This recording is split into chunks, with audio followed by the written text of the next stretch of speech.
Success never got me a seat at their table. But tonight I pulled the chair out myself. The envelope came on a Tuesday. Cream-colored cardstock, gold foil edges, tasteful, expensive, performative. My name was listed at the bottom beneath the RSVP line under the section labeled Additional Guests. Not family, not inner circle, just also attending. That's how Brianna always operated. Appearances mattered more than meaning. I stood by the kitchen island of my Boston apartment, holding the invitation with one hand and my coffee with the other.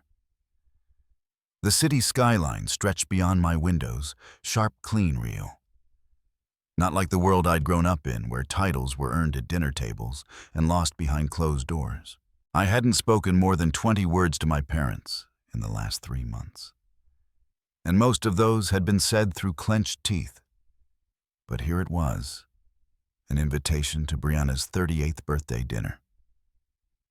At Bella Luna, of course, Boston's most prestigious Italian restaurant. The same place where 15 years ago I used to scrub wine stains off linens as a part-time server in college. They didn't know that. Or maybe they just forgot. I read the RSVP card again. Every name was listed with a role: host, guest of honor, toastmaster. Even Logan, my younger brother, who hadn't worked a full day in 5 years, was assigned to give the opening toast. I was the only one without a title. No speech, no seat of honor. Just attendance. I smiled. Because what they didn't know, what they never bothered to ask, was that I owned Bella Luna now. Not just the restaurant, but the entire hospitality group behind it.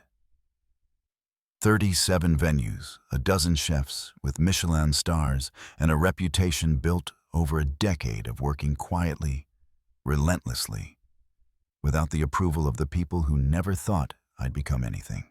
I called Anthony Russo, the restaurant manager. "Claire Monroe," I said. He recognized my name instantly. "Ms. Monroe, everything's already set up for the Carter party." "Do you want the usual table?" Not this time, I cut in gently. "Tonight I'll be with the party." A pause. "You're sure?" he asked. "Absolutely. But I'd like to arrange a special moment. Subtle but effective." "Understood." We finalized the plan in less than 10 minutes. I kept it simple. No flashy entrances, no surprise announcements, just timing, just presence. That's all I ever needed. The night of the party, I arrived at Bella Luna in a tailored navy dress and nude heels. Understated elegance. The hostess greeted me with warmth and a touch of mischief in her smile, she knew. So did the sommelier. So did the executive chef. But they played their part. No one said a word. Inside the private room, the celebration was already in full swing. Laughter rose above the sound of clinking glasses. Madison's voice, shrill and theatrical, echoed across the space as she recounted her recent promotion, which I knew was just a title change, orchestrated by her father-in-law's company. I stepped in quietly. "Oh, Claire, you actually came," Brianna announced, as though surprised. Her tone carried that razor edge of politeness she used when she wanted to remind me I was only marginally welcome.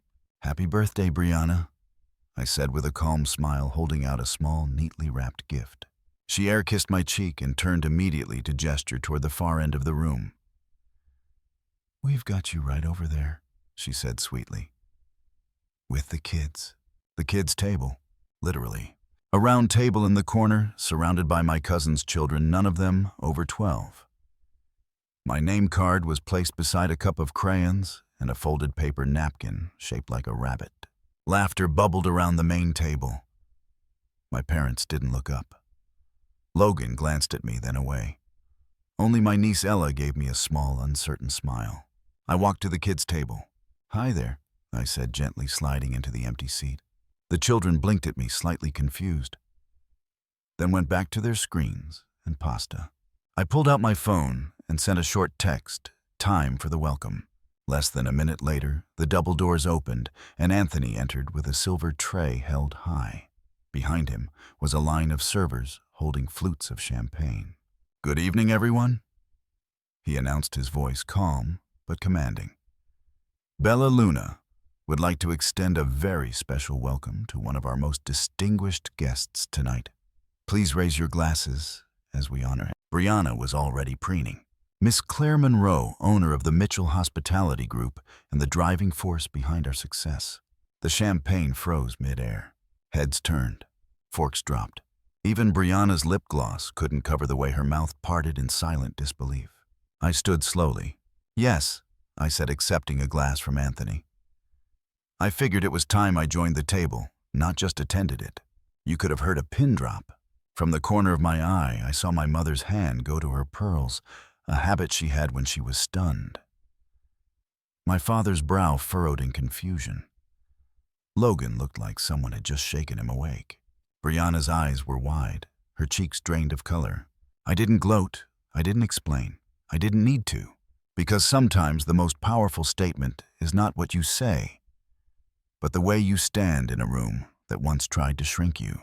The rest of the dinner played out like a polite hostage situation. Every glance toward me was cautious, every word measured. I sipped my champagne and stayed at the kids' table. Ella leaned toward me at one point and whispered, "That was so cool." I smiled. Sometimes being underestimated is the greatest power of all. As the dessert was being cleared, I caught my reflection in the glass window beside me. I looked composed, strong. Not the forgotten sister, not the disappointment, just Claire, exactly as I was meant to be. And for the first time in years, I didn't feel like I was on the outside looking in.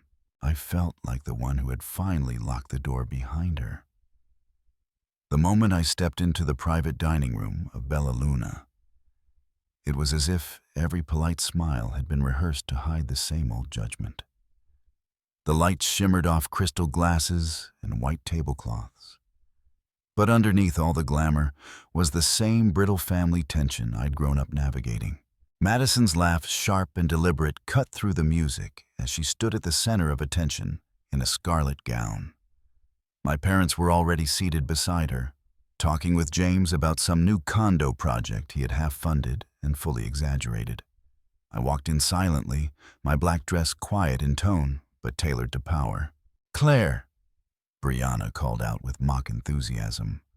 Arms open just enough to signal obligation, not affection. "So glad you could make it. We've got you seated right over there." I followed her gesture, and my eyes landed on a round table in the far corner surrounded by children, the kids' table. Again, I smiled, just a flicker. "Perfect," I said. She blinked, likely expecting resistance. But I walked calmly across the room, my heels soft against the hardwood, and took my seat among the preteens. Ella looked up from her phone, grinned, and whispered, "You don't belong here." I leaned down. "Not the first time I've heard that," I said, giving her a playful wink. The rest of the family went on without pause, clinking glasses and laughing too loudly at James's recycled jokes. I could feel the eyes on my back, a few guests probably wondering who I was. Not even worth introducing, apparently. I took out my phone and sent a simple message to Anthony Russo. "Time for that welcome we discussed." He responded instantly. "On it." I turned back to Ella. "Want to know a secret?" She nodded. "You're sitting at the most important table tonight." She giggled, not yet understanding, but sensing something in my tone. Minutes later, the doors opened. Anthony entered, followed by a line of servers carrying bottles of crystal on silver trays. The chatter dimmed. Brianna turned her brows, furrowing. "Ladies and gentlemen," Anthony said, pausing to let the room fall fully silent. "Bella Luna is proud to welcome tonight someone very special. The new owner of not just this restaurant, but the entire Monroe Hospitality Group, Ms. Claire Monroe." The moment hung in the air like a glass about to shatter. Brianna gasped. James's mouth fell open. My mother went pale. My father squinted like he'd misheard. I stood slowly, smoothed my dress, and accepted a glass of champagne from Anthony. "Thank you," I said calmly. "I was hoping for a quiet dinner, but I suppose some celebrations can't be avoided." Then I raised my glass. to family and to learning that sometimes the best view of the room is from the corner they pushed you into. The silence broke into scattered applause, mostly polite, mostly confused. But I didn't need their approval. I had already taken my seat at the top. And as I sat back down with Ella and the wide-eyed kids, I caught Madison's reflection in the mirror behind the bar. For once, she looked small. Let her sit with that. The problem wasn't that they showed up. It was that they still believed they had a right to walk in. It had been exactly 1 week since the night Claire Monroe took back her name in the most unexpected way from the kids' table. The headlines hadn't stopped since. The champagne toast, the silence, the speech. But Claire hadn't responded to any of it. Not with interviews, not with comments, not with petty reposts. Instead, she planned something else. It was early Friday evening. Bella Luna was closed to the public for a private event, its tall glass doors gleaming under the lights. Inside, waiters in pressed uniforms moved with elegant precision, but tonight they weren't serving celebrities or influencers. They were serving former employees from every Monroe family business who had been quietly laid off over the years. Janitors, assistants, drivers. Women like Miss Lottie, who babysat Claire when she was 4 and was let go without severance when Brianna turned 12. Men like Gerald, who managed the Monroe estate gardens for decades until Charles hired a facilities optimization consultant. Every single guest on Claire's list was someone her family had once considered expendable. Claire stood in a soft blue suit, welcoming each guest personally. No fanfare, no cameras, just a sincere smile and a warm meal. Her friend Savannah Hill stood nearby, coordinating logistics and making sure every detail was perfect. "They're going to try something?" Savannah said quietly. Claire nodded. "They already have." That morning, a tabloid had run a headline, "Cold-blooded daughter humiliates sister at birthday dinner." The article painted Claire as calculating and vindictive. Quotes were pulled, twisted. The piece even included a blurry photo of Claire raising her glass as if in mockery. The source, anonymous. But Claire knew. The phrasing was too familiar. Margaret Monroe, her mother, had always known how to plant stories with the perfect air of plausible deniability. It was never enough that Claire left quietly. They needed to control how she was remembered. So they tried to rewrite her kindness into cruelty. Savannah placed her iPad in front of Claire, showing the video compilation she had prepared. "Ready when you are." Claire pressed play. The screen showed footage from the birthday dinner. No commentary. Just the raw moments. Brianna waving Claire toward the kids' table. Laughter. Claire's calm smile. The champagne announcement. Silence. And finally, Claire saying, "I'll sit anywhere, as long as I know who's running the table." The truth undistorted. Savannah uploaded the video to Bella Luna's official account. No hashtags, no tags, just the caption, in case anyone was wondering what actually happened. By the time dessert was served at the private event, the video had gone viral. The comments shifted. Graceful, powerful. Now that is poise.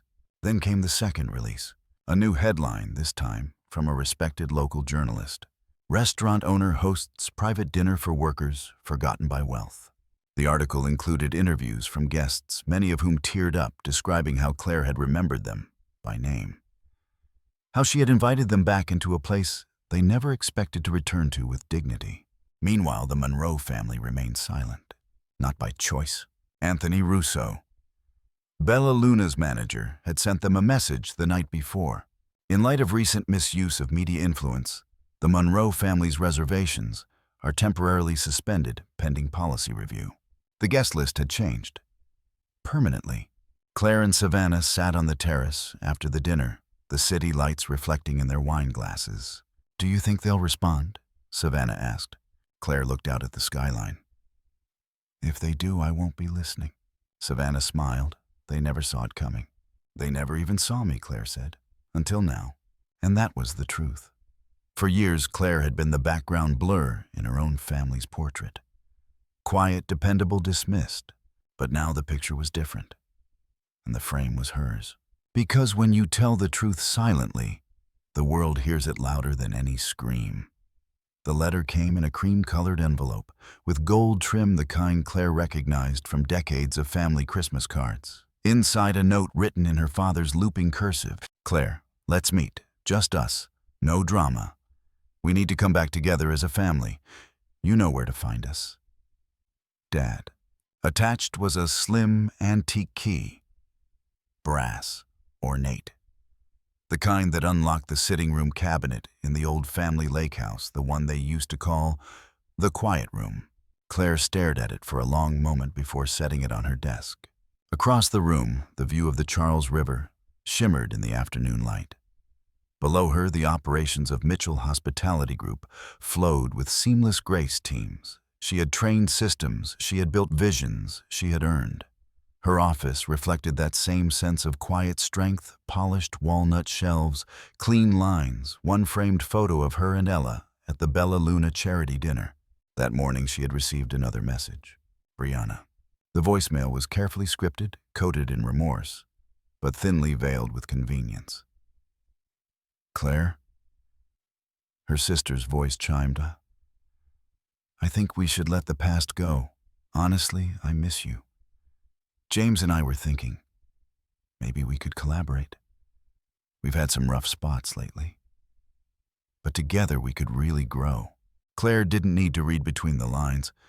James had tanked another one of his guaranteed ventures. The family brand was bleeding credibility. And now they wanted the black sheep to bail them out again. But what broke her wasn't the offer. It was the assumption that she could be manipulated just because the wrapping was warmer this time. Her phone buzzed once more, a softer ping. An email from the front desk. Ella Monroe had dropped off a letter. Claire opened it slowly. Dear Aunt Claire, thank you for the pasta night. I liked sitting with you better than the grown-ups. Mommy said you were mad at her. I hope you're not mad at me. I like how you always talk like I matter. Love, Ella. Claire exhaled. She folded the note and set it beside her keyboard. Then, without a word, she opened the internal portal of her company. She clicked through a series of dashboards. First, the stakeholder list, then the VIP registry, then the financial partner review log. With calm, deliberate movements, she submitted 2 changes. Remove Brianna Carter from the preferred guest tier. Revoke honorary status of Charles Monroe from all Mitchell events. No fanfare. No explanation. Just boundaries. Later that week, Savannah knocked once and stepped inside. They've called 5 times today, she said simply. Do you want me to block them? No, Claire replied. Just let the silence speak. That night, Claire took the brass key from her desk and walked to the river. The air was brisk. The city lights flickered behind her, but the water was still. She held the key in her hand, then tossed it gently into the current. The lock had once fit, long gone. At sunrise the next morning, Claire stood in the center of the main conference room. The space was being prepped for the next quarterly summit. She surveyed the room, every chair, every glass, every detail, and nodded with quiet pride. She didn't need permission to be here anymore. On her desk upstairs next to the photo with Ella, she placed the handwritten note in a sleek frame. Family, she thought, isn't built from apologies that come too late.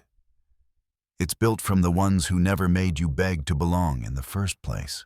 And the door to that old room, it could stay closed. Because Claire Monroe had already opened every room that truly mattered. The ballroom at the Boston Strategic Investment Summit shimmered under the golden glow of chandeliers. Claire Monroe stood backstage adjusting the lapel of her navy blazer, her notes already committed to memory.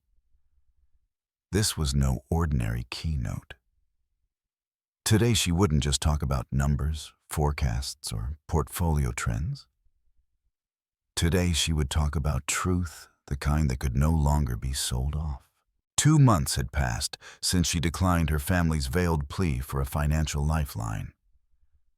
And just 1 week ago, an email from Tyler had landed quietly in her inbox, a scanned document labeled, Authorization to sell Monroe House. Claire recognized the address immediately. It wasn't just any estate. It was the house her great-grandmother had turned into a neighborhood resource center during the Depression, offering free meals, language classes, and shelter. It had stood for generations as a monument to service. Now it was a liability. Tyler had written, "We need to liquidate." James's last venture put Dad and Brianna in the red. They want to sell Monroe House before word gets out. I didn't know who else to tell. Claire read the document 3 times. The signature of her late grandmother had been forged. The date backdated. There it was again, manipulation dressed in civility. She didn't reply. Instead, she picked up the phone and called Savannah Hill. "I need a legal historian and a media silence team." Within days, Claire had assembled a team to quietly dig into the archives. In a dusty file room in the Boston County Hall, they unearthed the original deed, and codicil Monroe House was granted nonprofit status in 1953. It was to remain a community property in perpetuity. Any sale for personal profit would nullify ownership rights. Claire met with 2 retired residents who had lived there as children. They remembered her great-grandmother's pantry. They remembered the warm kitchen. They remembered the values. "We thought that place was gone for good," one of them said through tears. "You bringing it back?" Claire just nodded. "We never let go. We just forgot where it was." By the time the summit arrived, Claire had registered a non-profit, the Legacy Table Foundation. The name was no coincidence. That morning, she stepped onto the stage and paused as the room fell silent. "When I was younger," she began, "I was told success meant climbing, gaining, taking a seat at someone else's table. But I grew up in a house that taught me something else. It taught me that real legacy isn't what you build for yourself. It's what you protect for the next hands to inherit." She clicked to the next slide, a photo of Monroe House from 1936, her great-grandmother on the porch, flanked by children. This house was almost sold to cover someone else's mistake.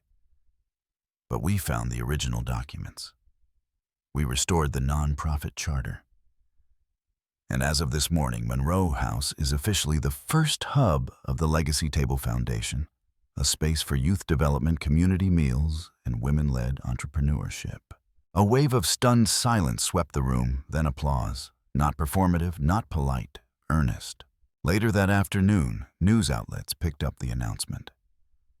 Headlines read, "Heiress turns down fortune, restores historic community center." Monroe family legal scandal ends with quiet power play. Back at the office, Claire received a voicemail from her father. His voice was tired, honest. "Claire, I saw the news. I don't know what to say except thank you. You were right. We forgot who we were." She didn't return the call. Instead, on a warm Sunday afternoon, Claire walked into Monroe House. It still smelled faintly of old books and lemon polish. The dining room had been repurposed into a life skills classroom. Posters on the wall read, "Respect is the entry fee and no seat denied." Ella ran up, notebook in hand. "I taught a budgeting class today, want to see." Claire smiled, flipping through the child's notes. "I'm proud of you." "Are you going to let them come back?" Ella asked. Claire kneeled down beside her. "I didn't save this house to punish them. I saved it so kids like you know what legacy really means." Ella nodded solemnly. "It means never selling what matters." "Exactly," Claire whispered. That evening, she walked the halls alone, her heels echoing softly. This was not the house they remembered. It was the home she had rebuilt. Not out of revenge, but out of responsibility. Legacy wasn't a name or a company or even a reputation. It was a door you left open for the next generation. And this time, she held the keys. Forever. Claire Monroe's journey wasn't just about reclaiming a seat at the table. It was about rebuilding the table entirely and anchoring it in values her own family had long forgotten. In a world where success is often measured by noise, Claire's quiet strength redefined what legacy really means, not power over others, but power to protect what matters. What struck me most was how she never used her influence to destroy, only to preserve. She didn't expose her family out of vengeance. She exposed the truth to protect a house built on generations of hope, so that someone like Ella, or any child made to feel less than, would know they were more than enough. This story teaches us you don't have to shout to be heard. You don't need approval to create impact. And you never need to sacrifice your peace just to earn a seat that was never built for you in the first place. Legacy is not about inheritance. It's about intention. If Claire's story moved you the way it moved me, I'd love to hear your thoughts. Drop a comment below. Have you ever been underestimated by those closest to you? Or quietly protected something bigger than yourself? And if you believe in the power of silent strength, personal worth, and choosing dignity over drama, don't forget to like, subscribe, and share. We have more stories like this, real, raw, and resilient, coming your way.